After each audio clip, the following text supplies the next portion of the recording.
The movie opens on a secluded island where many wealthy people are dining at a strange but exclusive restaurant. When the richest people in the world are bored with their money, this restaurant is where they go to bring joy back to their lives. The chef tells everyone how he killed his father with scissors to his throat and brings out a dish representing the incident. The chef tells everyone how he stabbed his alcoholic father in the thigh with scissors and brings out a dish representing the incident. Little do the guests know, this dining experience is going to be a different one than they expected. Following this, the movie shifts to a few hours ago. A rich young man named Tyler is surprising his girlfriend Margot with a dinner date. The young couple is going to an exclusive restaurant called Hawthorne, owned and operated by celebrity chef Julian Slowik and situated in the middle of a private island. The couple takes a boat to the island where they are joined by other rich elites, including a food critic and her editor, a movie star and his personal assistant, and 3 wealthy business partners. In other words, a bunch of snooty twats.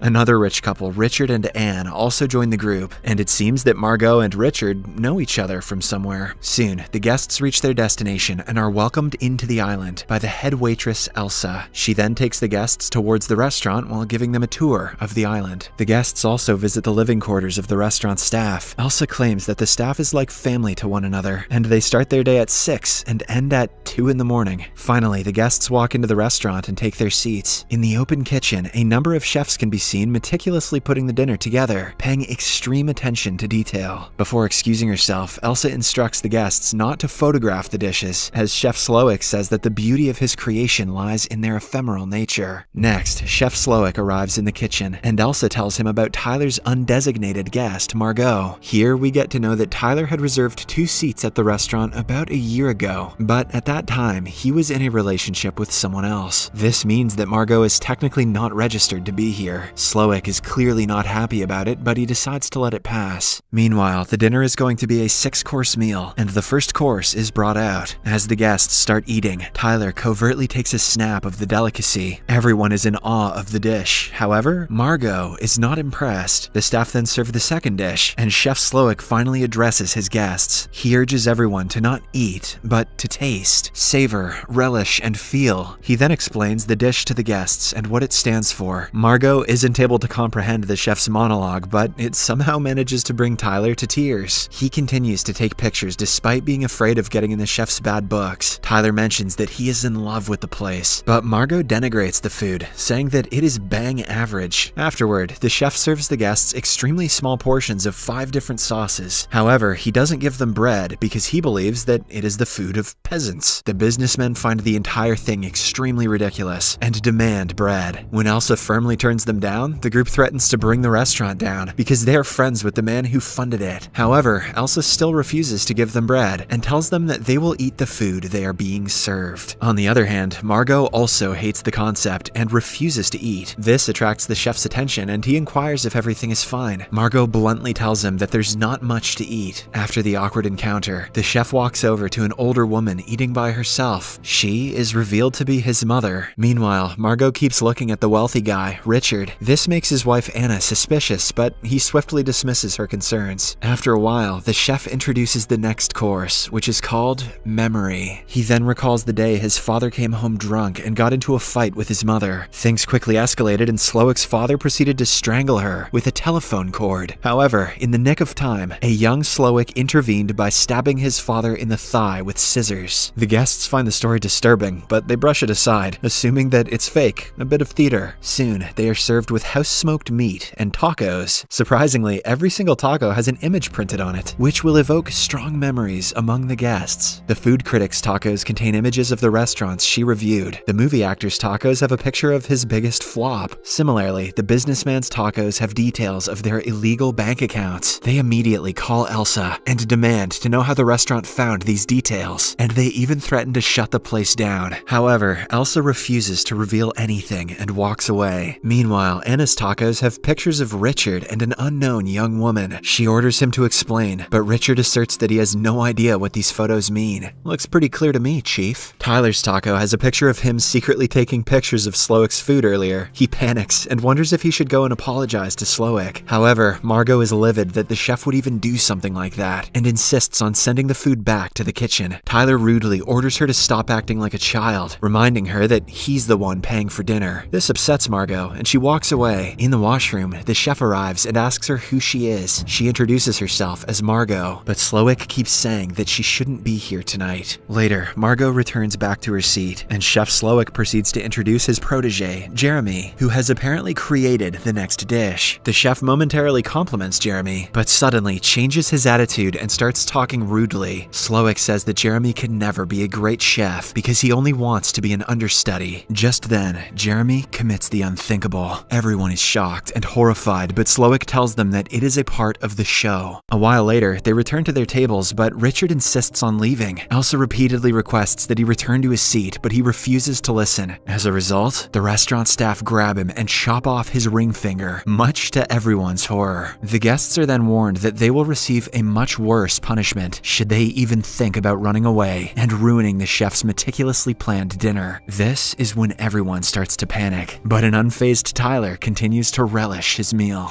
Kids, this is how you identify a psychopath. Shortly after, Margot is called to the kitchen by Slowick, and he again asks her who she is. He tells her to come clean because he has planned this dinner painstakingly, and her unplanned presence is spoiling everything. He also tells her that all of them are going to die tonight. Slowick gives Margot 15 minutes to choose between the option of either dying with those who give or dying with those who take. Shocked and scared, she returns to her table in tears. Before the next course, Slowick allows his captive guests to ask him questions, and a man inquires as to why he is doing all of this. Slowick explains that he has grown tired of running his restaurant for a number of reasons. He has lost his passion for the craft, and every guest here tonight is responsible for this one way or another. The food critic was invited for the dinner because she has shut down many businesses with her bad reviews, while her editor is guilty of enabling her behavior. Meanwhile, Richard and Anne are regular customers of the restaurant, but they never even appreciate the food. Slowick bets that the couple can't name one dish he has served them, and he's not wrong. He then tells everyone about the angel investor who funded this restaurant. It's revealed that outside, Slowick has suspended the man above water. He says that the man has an unhealthy obsession with profits, and that he has harshly denigrated the restaurant's menu countless times. And as everyone watches in horror, Slowick lowers the man into the water and drowns him. After 15 minutes, he calls Margot to his office and asks her to make a decision. The latter claims that she doesn't belong here, so he should let her go. However, Slowick groups her with the staff, saying that he can easily tell that she is not from a wealthy background. He then asks her about her relationship with Richard, because she has been eyeing him all night. Finally, Margot comes clean and reveals that she is actually an escort, and her real name is Erin. Richard is her former client, who has paid her handsomely in the past. Hearing this, Slowick empathizes with her, and mentions that he has had his fair share of bad customers. He says that he used to love cooking, but now, he doesn't have that vigor in him anymore. Before bringing out the next dish, Chef Slowick asks Tyler to reveal why he is there. Surprisingly, the latter says that he has been wanting to eat at this restaurant for months, and when he finally got the opportunity, he lunged at it, even when he was told in advance that everyone was going to die. Tyler also reveals that he hired Erin to accompany him because he had booked a table for two, but his girlfriend dumped him, and without company, the reservation would have been cancelled. This infuriates Erin, and she attacks him, but the staff quickly intervenes and calms her down. A while later, Slowick calls Erin to his office and asks her to help him prepare the final course, the dessert. For the first task, he asks her to fetch a barrel from the smokehouse, to which she reluctantly obliges. Meanwhile, the movie star stands up and demands to know why he is being punished. Slowick reveals that he watched the actor's film, Calling Dr. Sunshine, and he hated it. He says that he watched it years ago on a busy Sunday, on one of his only days off from his incredibly busy job, but the movie completely ruined his mood. Slowick reveals that the memory of his face in that movie has haunted him ever since. Elsewhere, instead of going to the smokehouse, Erin breaks into Slowick's cottage, where she comes across a locked room. She tries to gain entry, but soon Elsa shows up and confronts her with a knife. A struggle follows, and Erin ends up killing Elsa by accident. She is horrified by the incident, but she quickly collects herself and enters Slowick's room using Elsa's keys. Inside, she comes across numerous photographs and newspaper articles written about Slowick and the numerous accolades he has received over the years. In all the pictures, he appears sad and angry, except in the one from his teenage days when he used to work at a fast food chain. There, he used to make burgers, and he had won Employee of the Month. Next, Erin notices a radio in the room, and she uses it to alert the Coast Guard about everything. She then returns back to the restaurant with the barrel. Slowick again sits Erin down and explains that he's doing all of this because a chef is supposed to serve great food to the customers, but people don't want great food. They want an experience. Because of this, many chefs don't do their work with love, but under pressure, and as a result, the chef's art gets sidelined. Soon, a Coast Guard arrives, and before letting him into the restaurant, Slowick warns everyone against ratting him out. The officer tells Slowick that he received a complaint about multiple murders in this place, but the cunning chef replies that